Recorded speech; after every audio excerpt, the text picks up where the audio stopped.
Mesdames, Messieurs, bonsoir. Bienvenue dans cette revue de l'actualité du week-end. Voici les titres.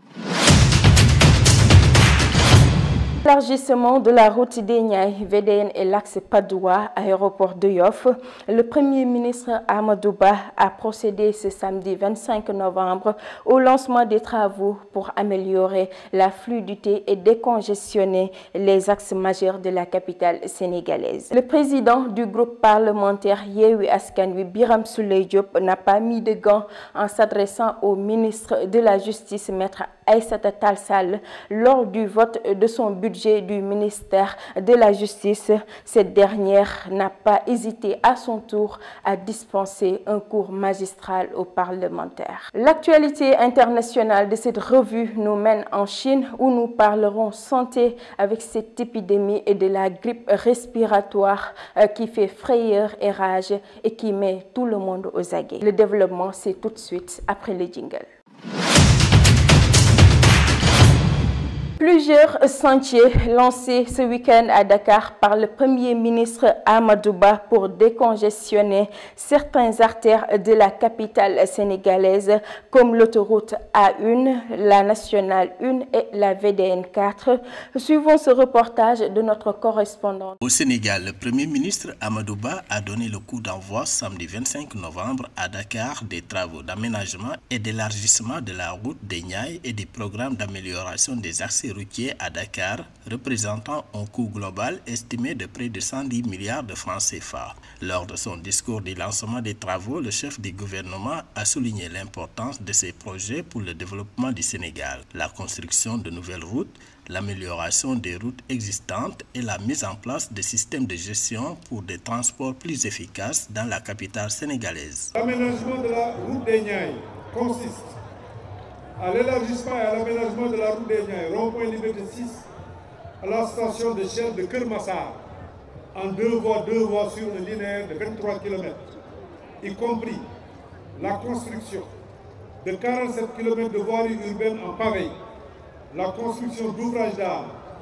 la mise en place de caniveaux pour l'assainissement routier, l'éclairage public, et l'aménagement paysager. En plus de la route des Niayes, le gouvernement sénégalais a également lancé un programme d'amélioration des accès routiers à Dakar. Cette initiative vise à moderniser et à élargir les principales artères de la capitale afin de répondre à la croissance démographique et au développement économique de la région.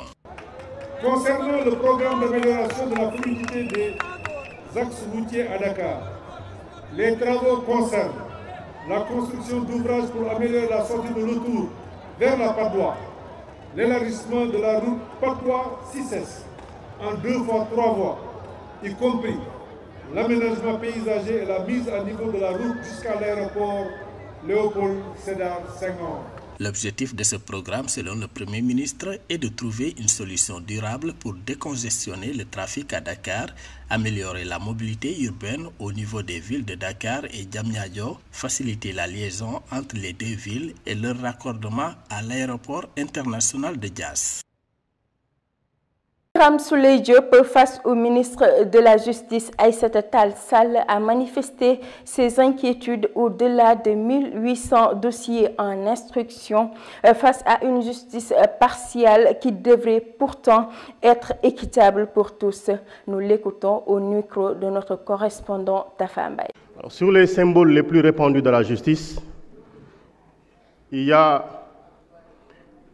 une femme, les yeux bandés, en gage d'impartialité. Je vous aurais juste demandé de ramener votre bandeau sur votre visage pour être ce symbole-là de cette justice impartiale. Mais il y a à côté de cette bonne dame, les yeux bandés, il y a le glaive tenu dans la main droite et la balance tenue dans la main gauche. Et si elle est ambidex, on peut inverser, ça ne pose pas de problème. L'important, c'est tout simplement de savoir que le symbole du glaive, c'est que la justice tranche. Mais la balance lui dit, il faut toujours trancher dans l'égalité, dans l'équité parfaite, dans une bonne distribution de la justice.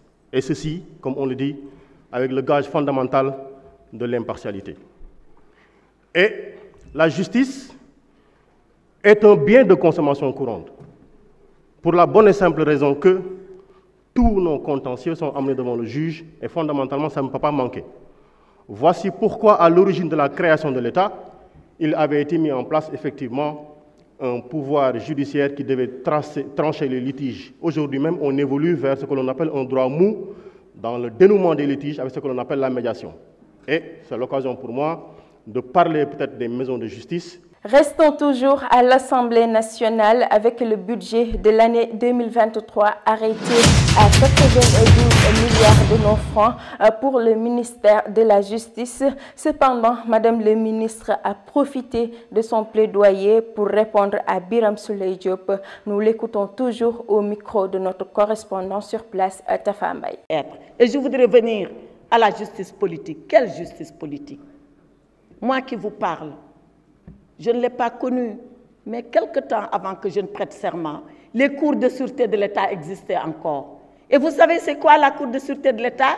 C'est quand 2 ou 3 magistrats sont là, entourés d'hommes politiques, la plupart du temps des parlementaires comme vous, qui venaient juger leurs contradicteurs en politique, qui voulaient les emprisonner parce que seulement ils ont eu une pensée contraire à la leur en politique. Où avez-vous vu la Cour de sûreté de l'État ici? On l'a abrogée, on l'a supprimée. D'ailleurs, dès 1981, à l'avènement du président Abdou Diouf au pouvoir, ce qui se passe ici, c'est que quand un politicien commet un délit de droit commun, comme un autre Sénégalais commet un délit de droit commun, il est jugé par les mêmes juges, par les mêmes juridictions, dans les mêmes conditions.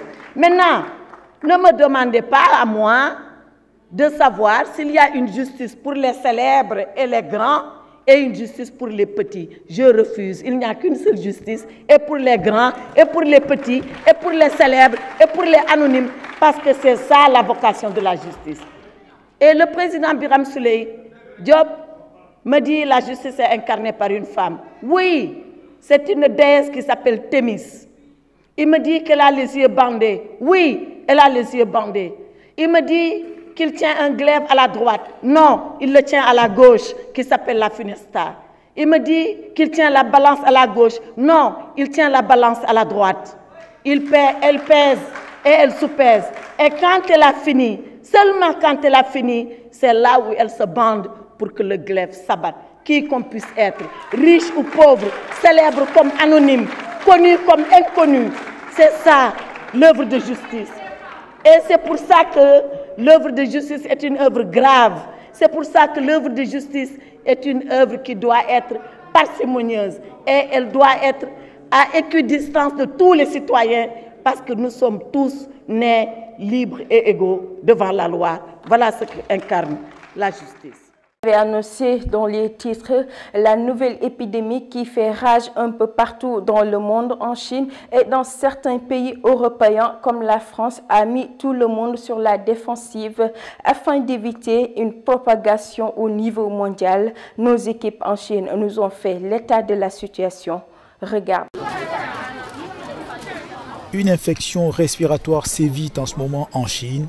L'Organisation mondiale de la santé s'inquiète et demande plus d'informations aux autorités chinoises. La Covid-19 est encore fraîche dans les mémoires. Pour rappel, c'est une mystérieuse pneumonie virale qui avait été à l'origine de la pandémie.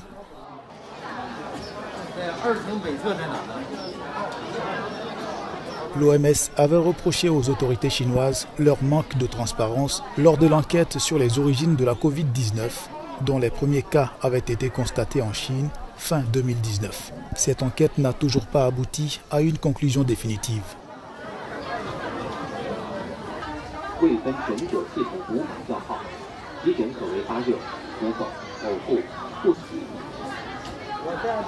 La nouvelle infection est pour l'instant localisée dans le nord du pays et la capitale Pékin fait actuellement face à une vague de froid avec des températures négatives prévues ce jeudi soir. Des foules de parents d'enfants sont constatées devant l'Institut de pédiatrie de Pékin. C'était tout pour cette revue de l'actualité du week-end. Merci de l'avoir suivi. À bientôt.